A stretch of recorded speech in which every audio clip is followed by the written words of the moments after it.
사랑하는 성도 여러분, 오늘도 이렇게 하나님의 말씀을 가지고 함께 은혜를 나누고 또 우리를 돌아보는 그런 시간을 갖게 된 것을 하나님께 감사드립니다.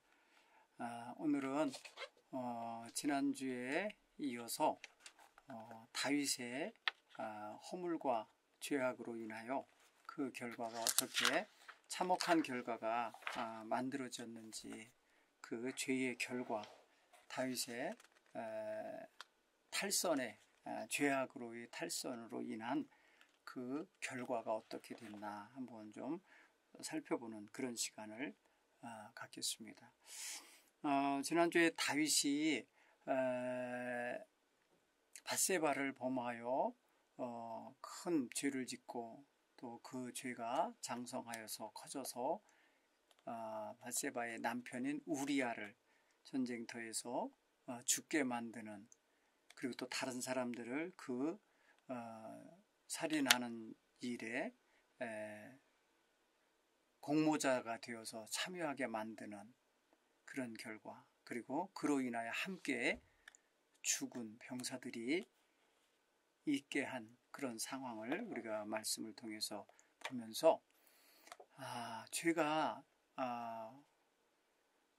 회개되어지지 않고 끊어지지 않으면 어떤 문제가 발생하는지를 여실히 보여주는 장면을 우리가 배웠습니다.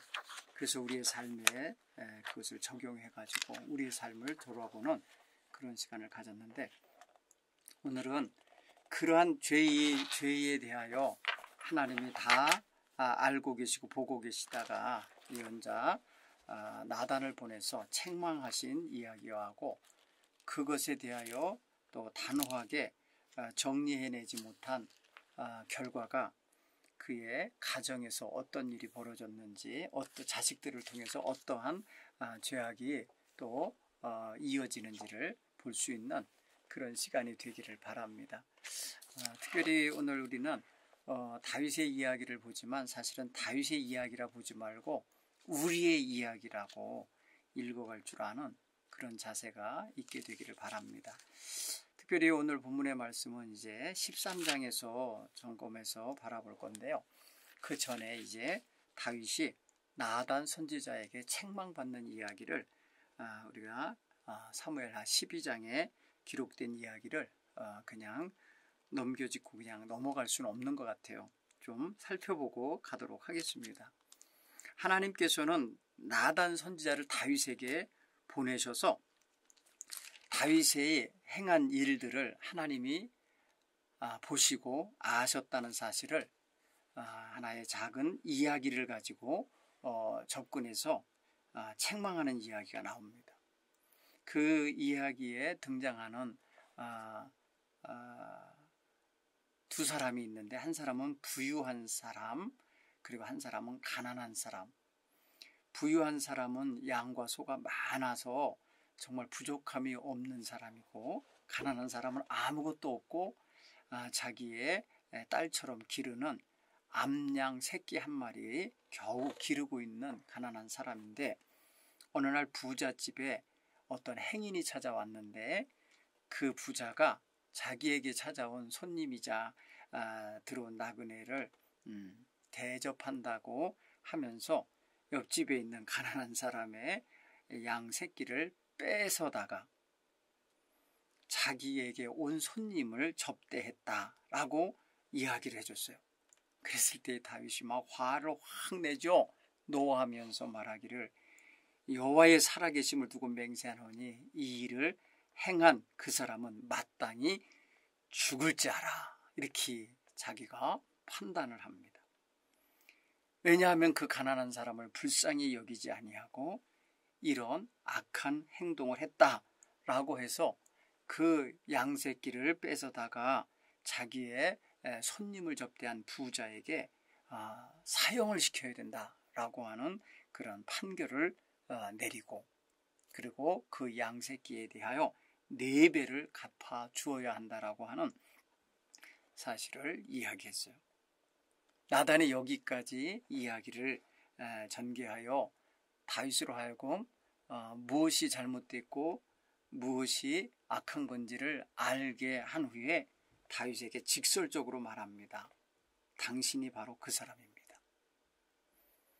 당신이 바로 그 같은 짓을 한 악한 자여 죽을 자입니다. 라고 한 거예요. 이스라엘 하나님이 여호와께서 이같이 말씀하시길 내가 너를 이스라엘 왕으로 기름을 붓기 위해서 너를 사울의 손에서 구원하고 내 주인의 집을 내게 주고 내 주인의 아내들을 내 품에 두고 이스라엘과 유다 족속을 다 내게 맡겼거늘 너는 무엇이 부족하여? 내가 이것저것 다 주었는데 무엇이 부족하여? 어찌하여 여호와의 말씀을 업신여기고 나 보는 앞에서 악을 행했느냐? 내가 칼로 햇사람 우리아를 치되 암몬 자손의 칼로 죽이고 그의 아내를 빼앗아 네 아내를 삼았도다. 이제 네가 나를 업신여긴 거다. 이렇게 하나님께서 다윗에 행한 숨겨놓고 몰래 행한 것 같이 아무도 모르게 하려고 했던 그것을 하나님이 나단 선지자를 보내서 공개적으로 책망하신 것입니다. 그랬을 때에 하나님의 이 책망을 들은 다윗은 깜짝 놀랐겠죠. 그날 하나님께서는 뭐라고 말씀하시는 거 아니? 여호와께서 이같이 이르시기를 보라 내가 너와 네 집에 재앙을 일으키고 내가 네 눈앞에서 네 아내를 빼앗아 네 이웃들에게 주리니 그 사람들이 네 아내들과 더불어 백주에 동침하리라. 너는 은밀히 행하였으나 나는 온 이스라엘 앞에서 백주에 이 일을 행하리라 하셨나이다. 이렇게 하면서 나단이 다윗의 가문에 다윗의 집에 임할 재앙에 대하여 이야기를 하셨습니다. 여러분 이 이야기는 나중에 뒤에 가면 사무엘하 20장 21장 이렇게 내려가면은 압살롬이라는 아들이 반란을 일으키고 아버지를 잡으려고 추격할 때 한밤중에 도망을 치면서 맨발로 도망을 치면서 울며 떠날 때 그의 부인들을 궁에 놓고 오게 돼요. 그때에 그 아들에 의하여 아들이 함께 들어온 전령군에 의하여 자기의 아내들이 백주에 이런 일을 당하게 되는 일이 실제로 벌어집니다. 다윗은 이렇게 나단 선지자에게 책망을 받을 때에 뭐라고 고백하냐면 푹썩 주저앉았겠죠. 내가 여호와께 죄를 범하였도다. 이렇게 고백해. 다윗이 한 번도 이 일을 이루고 나서 내가 죄를 졌다라고 말한 적이 없었어요. 밧세바를 범할 때도 그랬고 우리아를 죽일 때도 그랬고 그것을 숨긴 채로 이렇게 몰래 지내고 있을 때도 하나님 앞에 내가 죄를 범했다는 소리를 안 하고 있었는데 이렇게 나단 선지자가 와서 직접적으로 책망할 때서야 내가 여호와께 범죄하였도다. 이렇게 흠악하면서 여호와 앞에서 정말 고꾸라지는 시간을 갖게 돼요. 여러분 이 일이 사실 누군가에게 지적을 받아서 깨닫는 것은 좀 늦은 거예요. 우리 사랑하는 성도 여러분, 우리는 정말 하나님 앞에서 우리의 신앙생활을 우리가 책임지고 관리하고 돌보면서 가고 있는데 이 신앙생활 속에는 무엇이 함께 들어있냐면 하나님을 예배하는 그런 경건한 생활도 물론이거니와 일상생활, 남들이 보지 않는 그런 생활, 그리고 또 남들이 알아보지 못할 마음의 생각이나 감정, 이런 것들까지 잘 관리해야 되는구나 라는 걸 깨닫게 해주시는 말씀이죠. 여러분 우리가 완전할 것 같아도 그렇지 않잖아요. 우리가 얼마나 허물이 많고 하나님 앞에 부끄러움이 많습니까? 누누이 말하지만 우리는 어느 누구 하나 하나님 앞에 자기를 의롭다고 말할 사람이 없고 여기까지 죄를 범하지 않고 살아왔습니다. 이렇게 말할 사람 없습니다. 다 크기 차이가 있고 색깔 차이가 있고 모양 차이는 있겠지만 다 죄의 올무에 걸렸던 경험을 갖고 있는 사람들이라는 걸 알 수 있어요. 이렇게 다윗은 사실은 자기가 하나님 앞에서 얼마나 빗나가 있고 하나님의 눈을 피하여 생활하고 있는지를 직설적으로 지적을 받으면서야 내가 죄를 범하였습니다 라고 고백하는 이 모습을 볼 때에 정말 안타까운 거예요. 하나님께서는 나단을 통해서 그 집에 재앙이 있을 거라는 이야기, 벌이 임할 거라는 걸 말씀 하나 했고요. 그 다음에 다윗과 밧세바 사이에 임신되어져 있는 그 아이는 죽을 것이라고 하는 사실을 이야기를 합니다. 그리고 너는 여호와의 원수 앞에 비방거리가 됐다. 비방을 얻게 됐으니 하나님은 그 자식을 그대로 살려줄 수가 없는 거예요. 그래서 그 생명을 거둘 거라는 말씀을 하고 나단이 그 집을 떠납니다. 이걸 보면은 죄의 씨가 뿌려져서 그것으로 인하여 맺어지는 열매 하나님이 허락지 않으신 거예요. 여러분, 죄를 지어서 뿌린 것이 열매를 거두면 또 그것으로 인해서 어떤 또 일이 벌어지겠어요. 그 아이가 자라서 정말 또 하나의 문제가 될 수도 있겠죠. 하나님은 허락지 않으셨어요. 그래서 그 아이는 태어나서 얼마 안 있다가 심히 앓게 됩니다. 하나님이 치셨다고 성경은 표현했어요. 사무엘하 12장 15절에 보면 우리아의 아내가 다윗에게 낳은 아이를 여호와께서 치심에 심히 앓는지라.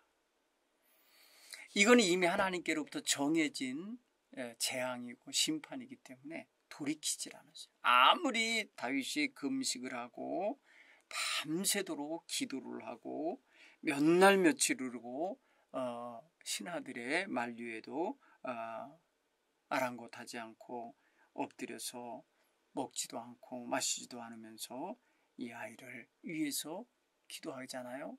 1회 동안 7일, 여러분 1회 만에 죽었다고 그랬어요. 일주일 동안 다윗은 하나님 앞에 뻔뻔스럽게 저지른 죄의 열매 결과에 대하여 하나님이 내리신 심판을 거둬주시기를 위해서 기도했던 거죠. 하나님 근데 들어주시지 않으셨어요. 여러분, 이 일을 우리에게 적용해서 우리가 반면교사를 삼으셔야 할 것이 있다면, 우리는 죄를 지으면 속히 회개하고 죄로 인하여 맺어진 어떠한 상황, 또 만들어진 어떠한 관계, 그리고 그로 인하여 벌어진 어떤 일에 대하여 완전히 포기할 준비가 돼 있어야 돼요. 완전히 다 내려놓아야 돼요. 회개가 뭐예요? 자기 죄도 고백하지만 다시 그 죄도 씻고 다시는 그렇게 행하지 않겠다고 돌이켜야 되고 뉘우쳐야 되지만, 그것으로 인하여 맺어진 관계나 아니면 어떤 씨앗에 대한 이 열매가 그래도 결과가 좋게 나오기를 바라서는 안 된다 이거예요. 다 포기해야지. 왜냐하면 죄로 시작한 건데 그 결과를 선하게 얻어먹으려면 안 되죠. 사실은 포기해야 돼요. 이런 것들을 우리가 한번 생각해 보시면 좋겠어요. 그런 후에 하나님께서 그 부부의 그 상처 내지는 두려움, 그리고 하나님 앞에서 바로 서지 못했다는 사실 자체에 대하여 다시 자기를 돌이키면서 바로 세우는 기간을 거친 후에 그들 부부 사이에 아들을 하나 주셨는데 바로 솔로몬이 그때 태어나는 거예요. 그때 그 부부를 하나님이 인정해 주신 거예요.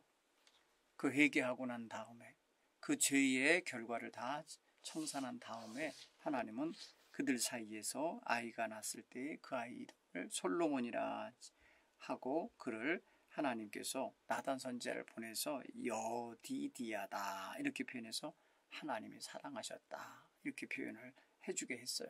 그는 또 하나의 위로도 되겠고 하나님께서 이제 죄에 대한 용서와 그리고 그에 대한 묵과하심을 보여주는 거라 이렇게 생각이 되집니다. 사랑하는 성도 여러분, 우리는 죄를 짓고 개선되어진 삶, 그 다음에 고쳐진 새로운 삶으로 하나님 앞에 응답하며 살아야 할 그런 존재라는 걸 깨닫기를 바랍니다.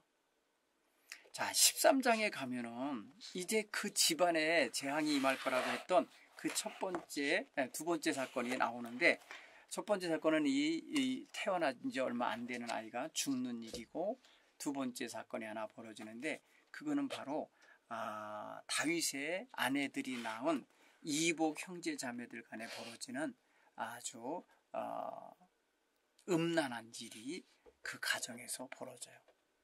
자식들 속에서 벌어져요. 자, 그게 뭐냐면은 그 집에 제일 큰 아들과 또 딸 하나가 있었는데 그 딸 사이에 벌어진 이야기입니다. 오늘 그 이야기를 한번 보도록 하겠습니다. 다윗이 자기 죄와 자기의 어떤 그런 과거의 그 부끄러운 일 때문에 이들의 일, 이 아이들의 일을 다스리지를 못해요. 알면서도 강력하게 꾸짖고 징계하지를 못해요. 그 결과 어떤 일이 벌어지냐? 그 집안에 복수극이 벌어져요. 그래서 살인사건이 벌어져요.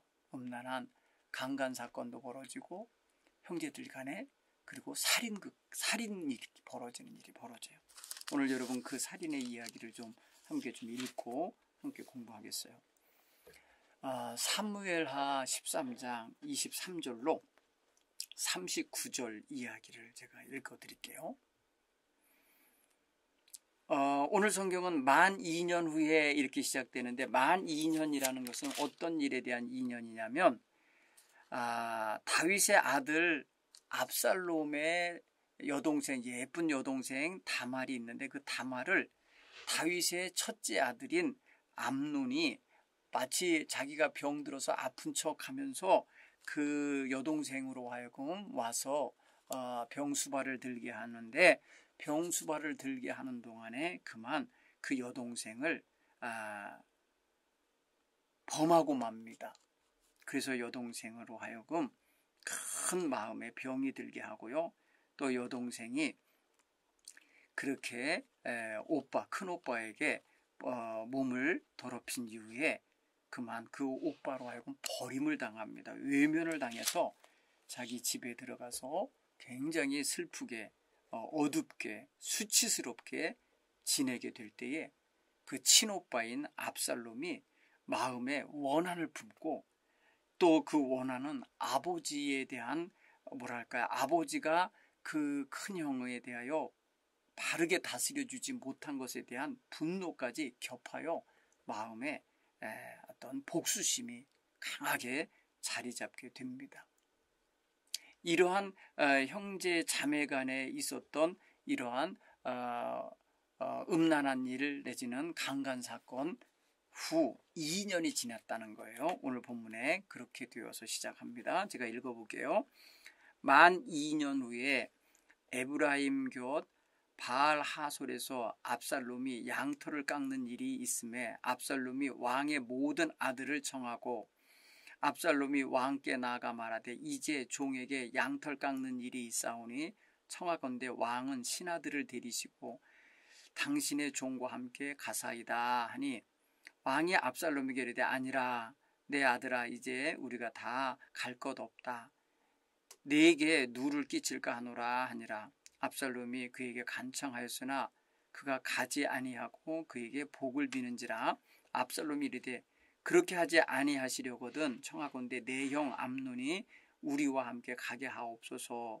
왕이 그에게 이르되 그가 너와 함께 갈 것이 무엇이냐 하되, 압살롬이 간청하매 왕이 암논과 왕의 모든 아들을 그와 함께 그에게 보내니라. 압살롬이 이미 그의 종들에게 명령하여 이르기를 너희는 이제 암논의 마음이 술로 즐거워할 때를 자세히 보다가 내가 너희에게 암논을 치라 하거든 그를 죽이라. 두려워하지 말라. 내가 너희에게 명령하는 것이 아니냐. 너희는 담대히 용기를 내라 한지라. 압살롬이 압살롬의 종들이 압살롬의 명령대로 암논에게 행하매 왕의 모든 아들들이 일어나 각기 노새를 타고 도망하니라.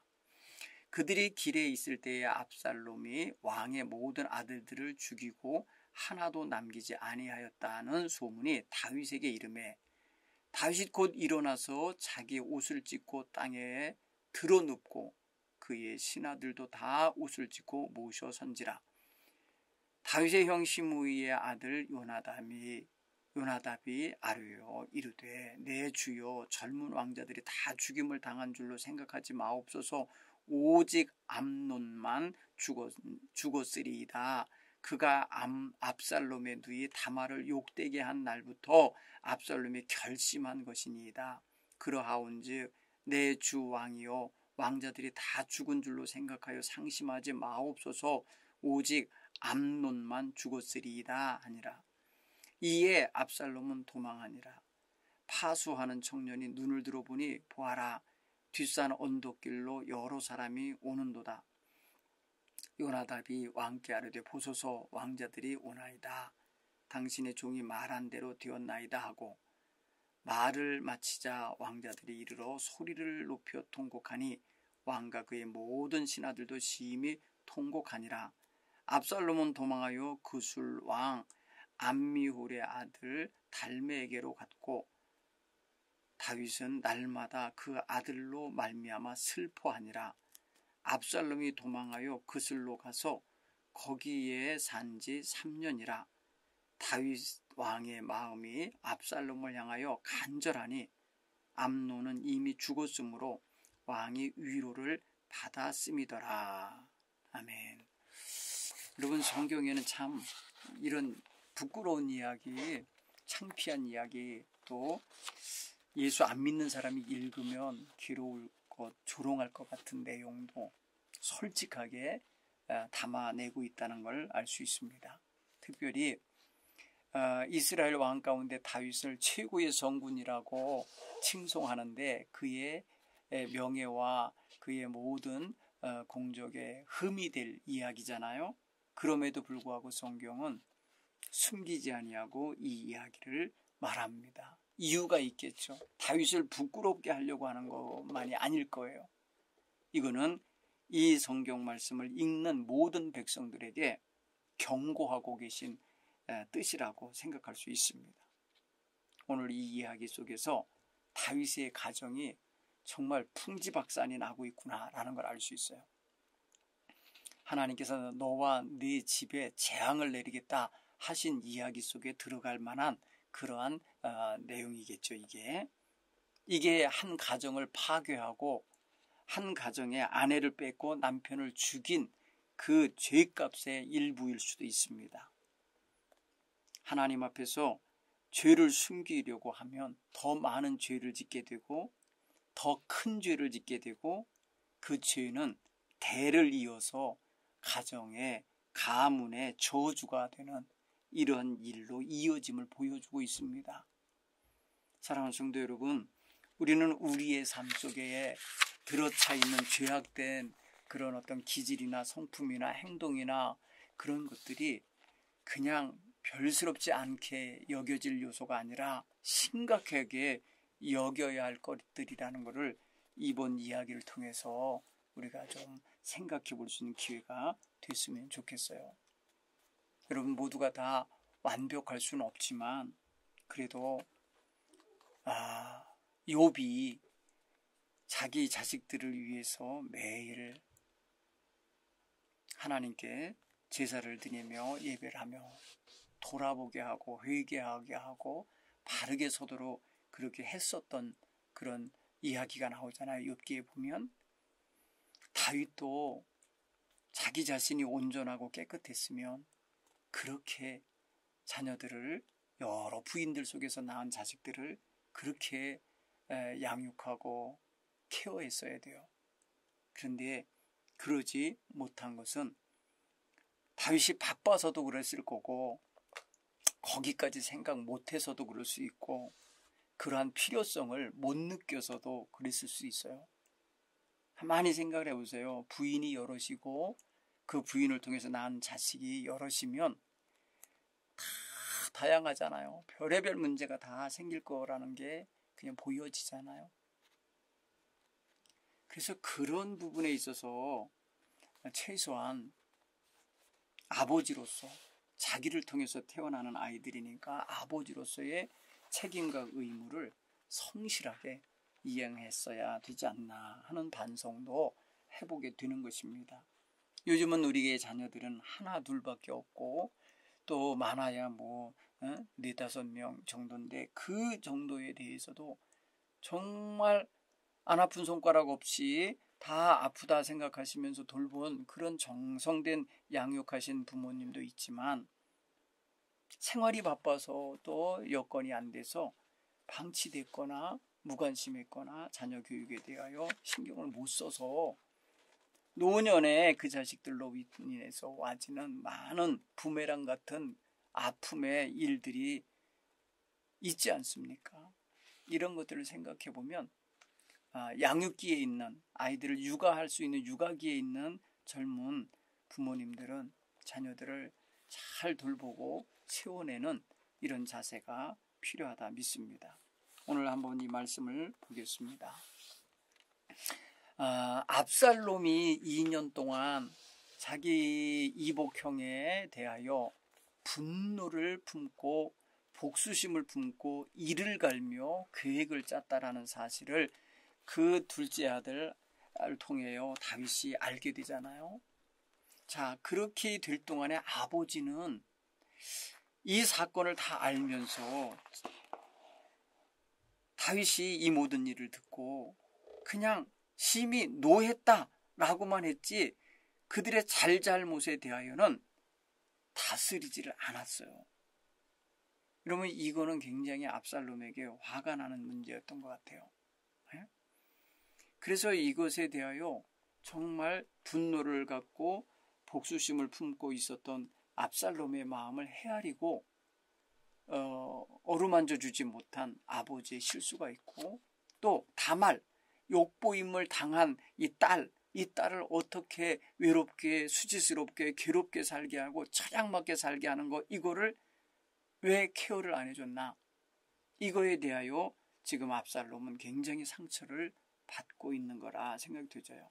그렇기 때문에 2년 동안을 정말 칼을 마음에 품고 괴로워하며 지내고 있는 여동생을 다독이며 붙잡아 주고 있다는 걸 알 수 있어요. 자, 오늘 본문에 보면은 그 2년 후에 압살롬이 계획한 것이 있죠. 그게 뭐예요? 자기가 자기 집에 이제 왕자로서 살면서 자기 집에 있는 양떼의 털을 깎는 날, 이건 추수하는 날과 같은 거예요. 이런 날 왕과 왕자들을 초청하는 잔치를 거행하게 되죠. 그 초청하는 이유, 진정한 이유가 뭘까? 간청하는 이유가 뭘까? 우리는 이 이야기가 벌어진 이야기를 다 읽었기 때문에 알죠. 계획이 있었던 거예요. 압살롬은 바로 양털 깎는 일을 하는 그 추수하는 것을 자축하면서 기뻐하는 척하면서 거기에 청하여 온 왕자들을 술도 먹이고 뭐 음식도 먹이고 흥겹게 해 취하게 한 다음에 자기의 뜻을 이루려고 하는 목적이 거기에 담겨 있어요. 근데 처음에는 왕인 아버지까지 초대를 하는데 신하들까지 다 초대하게 하려고 그러잖아요. 잔치를 하면서. 근데 아버지가 아마 거절할 거라는 것 정도는 아마 생각한 것 같아요. 그래서 두 번째 단계로 아버지가 거절하고 안 오시는 대신에 그러면 형제들을 다 초대할 수 있게 해달라. 그리고 형제들 가운데 특별히 제일 큰 형 암논은 꼭 오게 해달라고 이렇게 간청을 할 때 아버지가 약간의 무슨 눈치를 챘는지 그렇게 말하잖아요. 굳이 너와 함께 그가 갈 게 뭐냐 이렇게 말을 하잖아요. 약간 경계하는 표현이 26절에 나오는데 참 그걸 보면은 아버지인 다윗도 이들 형제들 간에 불편한 관계가 형성되어 있다는 거 잘 알고 있었던 거예요. 그죠? 아버지를 초대한 목적은 궁극적으로는 제일 큰 왕자인 그의 복수의 대상인 암논을 꼭 데리고 가기 위하여, 아버지가 가기 때문에 첫 번째 왕자는 당연히 수행해 오거든요. 그렇게 하기 위하여 만들려고 했던 조작인 거예요. 아버지가 안 온다고 그러니까 나중에 암논, 그 제일 큰 형은 꼭 오게 해달라고 간청을 했다고 성경은 표현해서 간청을 했다. 그죠? 자, 이렇게 표현하면은 어느 정도 목적이 살짝 보이죠? 자, 한번 또 볼까요? 암논을 초청한 압살롬의 계획, 그 숨겨진 계획은 그 종들에게 지시하는 걸 보면 알 수 있죠? 그죠? 28절에 압살롬이 이미 그 종들에게 명령하여 이르기를 너희는 이제 암논을 주목하여 보다가 그가 마음이 술로 즐거워할 때를 자세히 봐라.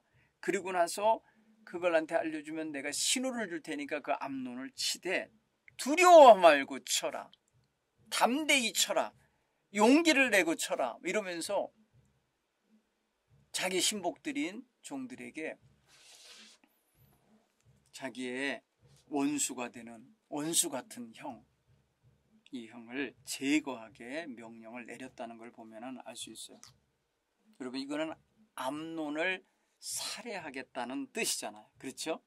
죽이라고 표현했잖아요. 죽이라, 그를 죽이라, 두려워하지 말고 죽여라, 이렇게 하잖아요. 또한 여러분, 이 이유가 있어요. 왜 이렇게 죽이려고 한 거냐면은 자기 친여동생인 다말을 강간한 거, 이거에 대해 굉장히 분노한 거예요. 사실 아마 이 자리에 다윗까지 갔으면 아버지까지 죽이려 했을 수도 있어요. 그렇지 않겠어요? 왜? 아버지가 직무유기한 거예요. 아버지로서 아들의 그 악한 죄를 그걸 다스리지 않아준 거잖아요. 이거 엄청나게 아주 안 좋은 일이잖아요. 이거에 대해서 지금 보면은 압살롬의 마음에 아버지까지도 포함되어 있었던 것 같은 느낌이죠. 나중에 이제 3년 후에 4년 후에 이렇게 이제 도망갔다 돌아와서 반란을 일으키는 걸 보면은 분명히 그런 마음이 있었구나라는 걸 알 수 있어요. 자, 여기 보면은 사실은 암논과 화해하고 싶은 생각을 가졌던 건 절대 아니라는 걸 알 수 있어요. 자기 이복형인 암논이 말이에요, 자기 친여동생을 강간하고 그냥 내팽개쳐서 쓰레기 버리듯이 버려버렸단 말이에요.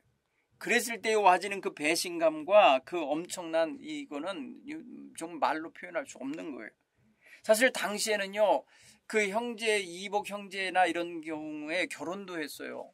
서로 이렇게 아내로 받을 수도 있고 아내를 삼을 수도 있었어요. 그런데 그런 적극적인 행동을 안 하고 일회용, 자기의 욕망을 푸는 대상으로 삼았다는 사실이 얼마나 분노하게 만든 거겠어요. 그래서 책임도 안 져주고 챙겨주지도 않고, 마치 말이에요, 자기의 욕망을 다 분출하고 채움받은 다음에 그냥 헌신자까지 버린 것에 대하여 너무너무 화가 난 거고, 그 범했다고 하는 사실 자체도 분노할 일에다가 버렸다는 사실도 분노하고, 아버지가 그거에 대하여 책임을 묻고 꾸짖고 왕자의 자리에서 퇴출을 시키든지 사형을 시키든지 뭔가 했어야 되는데 안 했다는 거예요. 이런 것에 대한 분노가 거기 녹아나고 있다라는 걸 알 수 있어요. 또 우리가 세 번째 점검해 볼 수 있다면은 모든 왕자들이 죽고 하나도 남지 않았다라고 이렇게 판단하고 이렇게 슬퍼하고 드러누워서 우는 장면을 여러분 성경은 지금 말하고 있는데, 왜 그런가 하면은 이미 이제 그 압살롬이 얼마나 분노하고 있을 거라는 걸 아버지도 그러니까 알았던 거예요. 그래서 이놈이 지금 이 모든 아들들을 다 데리고 갔더니 쳐다가고 하나도 남기지 않고 죽였구나. 그 소문이 이게 사실이구나. 이렇게 지금 믿고 우는 거예요. 여러분, 소문이 먼저 도착을 했는데 누가 정확한 정보를 안 준 거죠. 그릇된 정보, 잘못된 정보를 가져다가 왕에게 고한 것 같아요. 그러니까 그 이야기를 듣고는 그냥 드러누워서 울었다는 거죠. 그때에 여러분 생각해 보세요. 다윗의 형 시므아의 아들 요나답, 다윗의 형 시므아의 아들 요나답, 그러니까 사촌이겠죠. 사촌, 그러니까 저기 그 압살롬이나 이런 형제 왕자들에게는 사촌인 거고, 그 다윗에게는 조카가 되는 이 요나답이 말하는 거예요. 내 주여, 젊은 왕자들이 다 죽임당한 걸로 생각하지 마십시오.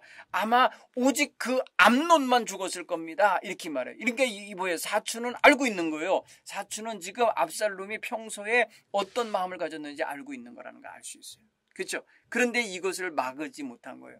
그리고 이 사촌은 초대받지 않았던 거예요. 그러니까 그 자리에 없었던 거예요. 그렇지만 왕궁에서 왕에게 전해진 그 소식이 잘못된 소식이고, 그것으로 인하여 울고 있는 왕이 지금 잘못 생각하고 울고 있다는 걸 알기 때문에 설득하는 거예요. 그렇지 않을 거라고. 근데 이 사람 분명히 말합니다. 암논만 죽었을 겁니다. 왜냐하면 그가 압살롬의 여동생인 다말을 욕되게 한 날부터 압살롬이 결심한 것입니다. 여러분 보세요. 압살롬이 결심하고 있었다는 사실을 이 사촌인 요나답이 알고 있다는 거예요. 그렇죠? 그러면 어떻게 친아버지가 이걸 몰라요? 응?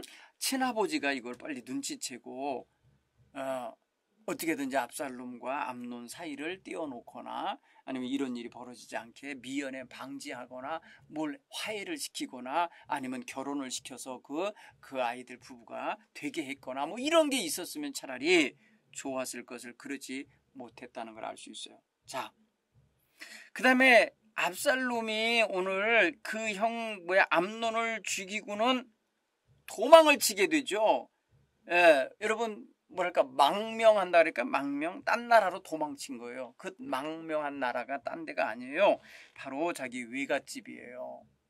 그 압살롬은 셋째 부인의 자식인데, 그 자식은요, 뭐랄까요, 그 외국 왕의 손주예요. 그러니까 그술 왕의 달매의 뭐랄까요, 그 외손자인 거예요. 그 집으로 도망을 친 거예요. 외갓집으로. 3년간을 거기서 숨어 지내게 돼요. 여러분, 그때의 3년 동안에 외갓집으로 도망친 이 압살롬을 생각하는 다윗은 슬펐겠죠. 그리고 동시에 그리웠다는 거죠. 그 아이를 굉장히 그리워하고 있는 장면이 느껴집니다. 그래서 오늘 39절에 보면 다윗의 마음이 압살롬을 향하여 간절하니 이랬어요. 죽은 자식 암논은 이미 죽었으니까 이미 위로를 받았다고 그랬고요. 압살롬에 대하여는 간절한 마음을 품었다는 건 그리움을 가졌다는 거죠. 사실은 처음에는 미웠겠죠. 이놈의 새끼가 나의 큰아들을 죽였다, 뭐 이런 식으로 해갖고 나의 대권을 이어받을 아들을 죽였다 해가지고 아마도 굉장히 미웠을 수도 있겠죠. 그러나 중요한 것은 뭐예요? 아버지인 거죠. 여러분, 다윗은요, 나중에 이렇게 생각해 보면 압살롬에 대해서 미안했었을 것 같기도 하고, 내가 그거를 그냥 헤아려 주지 못하고 적절한 치유를 못 해주고 적절한 조처를 못 했구나, 그로 인해서 이런 일까지 벌어졌구나, 형제간에 살인이 벌어졌구나, 이런 거를 나중에서야 깨닫지 않았을까 하는 생각도 듭니다. 한번 보십시오. 자식을 향한 아버지의 사랑을 우리는 여기서 읽을 수가 있어요. 이 세상에 그 누구도 자기의 자식을 못 본 채 하거나 외면하거나 아니면 뭐랄까요, 버리거나 이러지 않죠. 일반적으로 아무리 흉악범이라도 자식은 자식이잖아요. 그래서 자식의 허물은 내 허물이다 생각하고 부모가 마음 아파하잖아요. 사실은 왕자들 가운데 가장 뭐랄까요, 매력적인 왕자는 이 압살롬이었어요. 그의 뭐 외모나 그의 뭐 어떤 뛰어난 어떤 그런 생각이나 이런 것들 보면은 상당히 좀 쓸만한 왕자인데, 이 일로 인해서 아버지랑 사이에 금이 가요. 금이 가고 어떻게 보면 이게 상처가 되지 않겠습니까? 상처가 돼서 결국에는 이 부자간의 큰 불행을 가져오는 사건으로 비화가 되는 그런 관계가 되고 말아요. 여러분, 이거는 이미 다윗이 여러 부인을 두었을 때 이미 배태하고 있었던 문제인 거예요. 이런 문제는 잠재되어 있었던 거예요. 특히 말입니다. 일반 어떤 농부의 부인들이도 아니고 왕의 부인들이기 때문에 왕의 후임자, 그러니까 대권을 이어받을 왕자가 되게 하기 위해서 이 부인들 사이에도 암투가 벌어지는데, 이미 거기서 태어나서 경쟁하듯이 자라나는 왕자들 사이에야 오죽하겠어요. 그런데 여기에 이 왕자들 사이에 커다란 뭐랄까요, 문제가 생긴 게, 그 예쁜 공주를 동생인데도 그냥 지 욕망의 어떤 대상으로 삼아서 강간을 하고 헌신짝 버리듯이 버려버리고 돌보지 않은 것에 대한 걸 생각해 보면 있을 수 없는 일이 다윗의 집에서 벌어진 거예요. 이게 여러분 평민의 집에서 벌어진 게 아니고 왕의 가정에서 벌어진 거예요. 이게 얼마나 부끄러운 일이고 정말 체면 구기는 일이겠습니까? 그런데 다윗이 왜 아들들에 대하여 크게 꾸짖지 못했을까?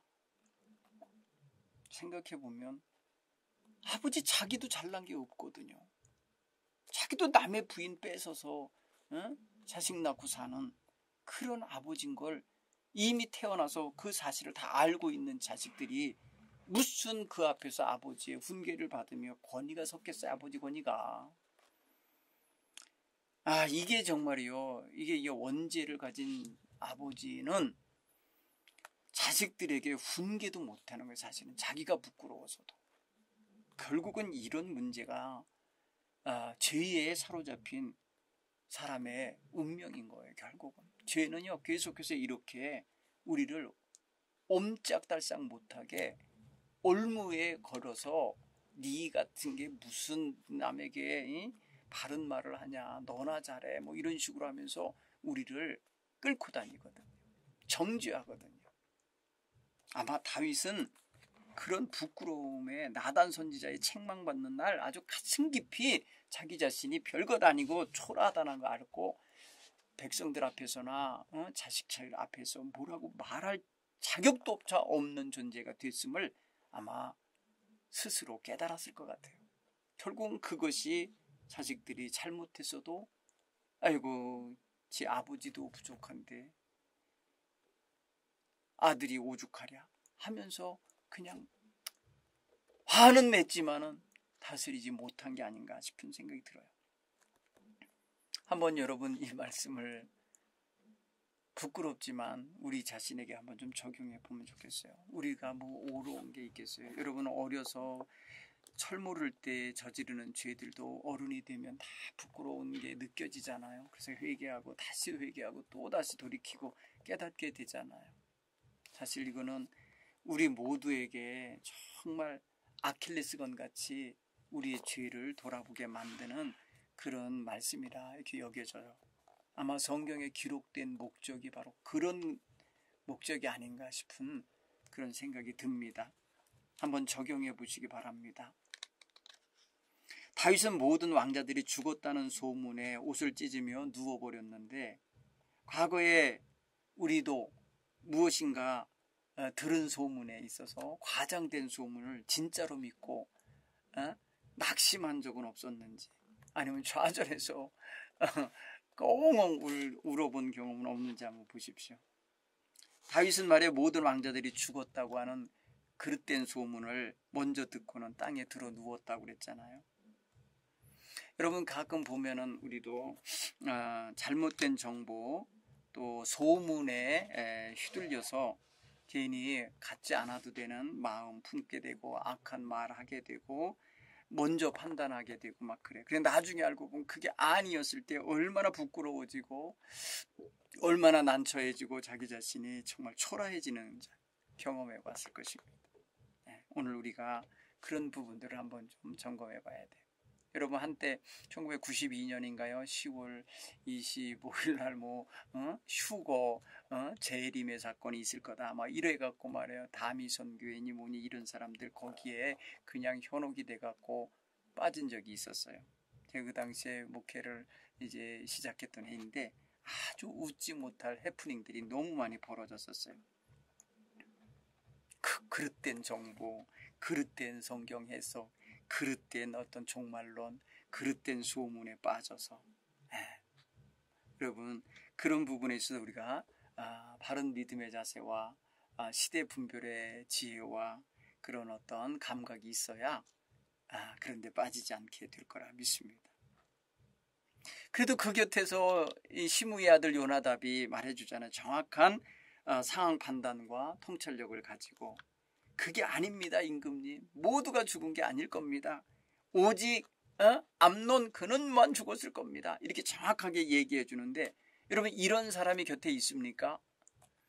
우리의 삶 속에 정말 주변 상황과 모든 일을 정확하게 분별하면서 그게 아니고 이런 거예요. 이렇게 하면서 방향을 잡아주고 또 흐트러지는 마음을 다잡아주고 해주는 사람이 있다면 정말 좋은 사람이에요. 여러분 그런 사람은 꼭 잃어버리지 않도록 곁에 두시고 살기 바랍니다. 사리 분별이 분명한 사람이고요. 정말 판단력이나 이런저런 사려 깊은 생각을 가진 사람이라는 걸 알 수 있어요. 여러분 괜히 헛소문이나 갖다 주고 여러분들 마음을 산란하게 만들고 괜히 과대 포장하거나 아니면 말이에요 그냥 허풍이나 치는 사람은 곁에 많이 두면 안 돼요. 왜냐하면 그런 사람들에게 휘둘리면요 나중에 마음만 산란해지고요 잘못하면 죄를 짓는 일도 벌어져요. 잘못된 예측과 판단과 조언 때문에 커다란 실수 내지는 커다란 실패 그리고 커다란 손해를 볼 수 있어요. 교활한 겁니다. 우리를 넘어뜨리게 하려고 하는 사탄의 전략이기 때문에 그렇습니다. 사랑하는 성도 여러분, 좋은 은사를 갖고 분별할 수 있는 사람 곁에 있으면 좋겠습니다. 또한 여러분, 오늘 13장은 사실은 비극적인 이야기가 담겨 있잖아요. 한 가정의 비극이죠. 이게 무슨 희극이라고 하고 이걸 좋은 일이라 하겠어요. 형제 간에 형제 자매 간의 강간, 형제 자매 간의 살인, 부자 간의 어떤 갈등, 그리고 가출이 아니라 망명, 이런 일들이 벌어진다면 이게 얼마나 큰 불행입니까? 이 비극적인 이야기 속에서 우리가 그 가장 큰 원인을 찾는다면 뭐가 있을까? 이런 비극이 가정에 만들어지게 된 궁극적인 이유를 찾는다 그러면 그게 뭘까? 보면 다른 게 아니라 아버지의 역할 부재예요. 아버지가 제대로 못 쓴 데서 온 거예요. 이거는 자식만 낳았지 양육과 치리와 인도와 어떤 그 삶의 지지와 또 방향 제시와 이런 것들을 제대로 못한 결과. 그래서 이거를 좀 전문용어로 하면 직무유기, 아버지의 직무유기. 여러분 오늘날도 웬만하면 말이에요 교육은 다 엄마한테 맡기고 아빠는 직장에만 나가 있고 자식이 어떻게 되든지 상관하지 않다가 어떻게 잘못되면 그냥 부인만 야단치고 말이에요 애들만 때려잡고 막 이러는 아버지가 있다면 이건 굉장히 실수하는 거예요. 육아와 교육은 부모가 같이 해야 돼요. 부모가 같이 해야 돼요. 아버지와 엄마가 함께 해야 되는 거예요. 다윗의 집안의 문제는요 이거 이미 부인들을 열어두었을 때 이미 배태한 거라 그랬잖아요. 잠재된 거였어요. 그러면 부인들로 하여금 제대로 된 가르침이라든지 아니 제대로 된 걸 할 수 있도록 부인들 모임을 갖추면서 훈계를 하는 남편의 모습을 보였든지 아니면 자식들만이라도 다 어떤 훈계하는 선생님한테 맡겨서 잘 좀 지도할 수 있게 한다든지 무슨 일이 있으면 형제가 의의를 나누면서 서로 우애 있게 말이에요 연합하도록 하는 걸 해야 되는데 이 뿔뿔이 흩어져 있는 자식들인 거예요. 이게 참 그런 거 보면은 참 안타깝게 끝이 없습니다. 사랑하는 성도 여러분 자식이 많은 것도 그래서 예전에 그러잖아요. 가지 많은 나무에 바람 잘 날 없다고 그러잖아요. 자식 많으면요 진짜 바람 잘 날 없는 풍파가 그렇게 많이 일어날 수 있어요. 그런데 잘 기른 집안의 자식들은요, 아무리 많아도요, 아주 말입니다, 곱고 질서 있고 예의 바르고 우애 있고 부모 공경할 줄 알고 서로 사랑할 줄 알게 길러지거든요.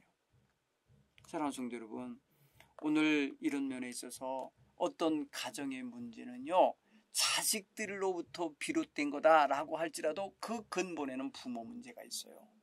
부부 문제, 부모 문제가 있기 때문에 자식들에게만 이것을 원인을 돌리거나 책임을 돌리면 안 돼요. 자녀 문제 이전에 부모 문제가 있는 거예요. 부모가 자녀를 잘 책임 있게 가르쳐내고 세워내지 못하여 아이들이 장성하고 아이들이 커가면서 이기적이게 되고 아주 말입니다, 자기중심적이게 되고 형제자매의 우애도 모르고 사는 이런 자식들이 됐다. 이거는 전적으로 부모의 훈육의 문제가 있지 않았냐, 이렇게 보게 되는 거예요. 왜? 애들이 여러분요, 부모 있고 애들 나이 있지요. 애들 낳고 부모가 만들어졌어요. 자식은 갓난애기 말이면 이제 막 태어난 건 다 부모가 있기 때문에 태어난 거고, 그 다음부터 양육은 말이에요, 부모가 하는 거잖아요. 어떻게 여러분 자식이 먼저인 것처럼 자식에게 책임을 돌리겠어요? 그렇지 않아요. 여러분, 가정이 화목하고 부부가 뜻을 합치면요, 자녀들은 그 안에서, 그 둥지 안에서, 그 울타리 안에서 부모의 훈육을 잘 받고 살 수 있다고 생각이 되져요. 그 예나 지금이나 그 원리는 똑같아요. 그렇죠? 자, 오늘 우리가 이 말씀을 보면서 한 가정의 불행이 이렇구나, 이런 개 정도까지 갈 수 있구나, 살인까지 가는구나. 보십시오. 사실은 모양만 달랐지 아버지의 전철을 밟고 있는 거예요. 아버지의 죄의 결과가 이런 식으로 가족의 대를 이어서 저주스러운 일이 이어져 가고 있다, 이것입니다. 여러분, 그래서 우리가 이게 항상 생각해야 될 게, 내가 잘못 걸어가면 그 걸어간 길을 따라오는 자식도 잘못되겠구나, 이걸 얼른 알아야 돼서. 그래서 가계에 흐르는 저주를 끊어라 라는 책이 있는데, 여러분 보세요. 가계, 집안에 흐르는 할아버지, 아버지, 나 이렇게 이어져 오는 데 있어서 저주스러운 죄악된 게 계속해서 관습처럼 가정에 흐르고 있다면 끊어야 돼요. 그게 여러분 거친 말투도 있고요, 폭력도 있고요, 중독도 있고요, 음란도 있고요, 도박도 있고요, 또 거짓과 사기성 있는 생활 모습도 그렇고요. 다양한 모습으로 여러분 대를 이어가면서 어쩌면 저런 기질을 저렇게 똑 닮았나, 이렇게 말하는 것들이 나오게 돼 있습니다.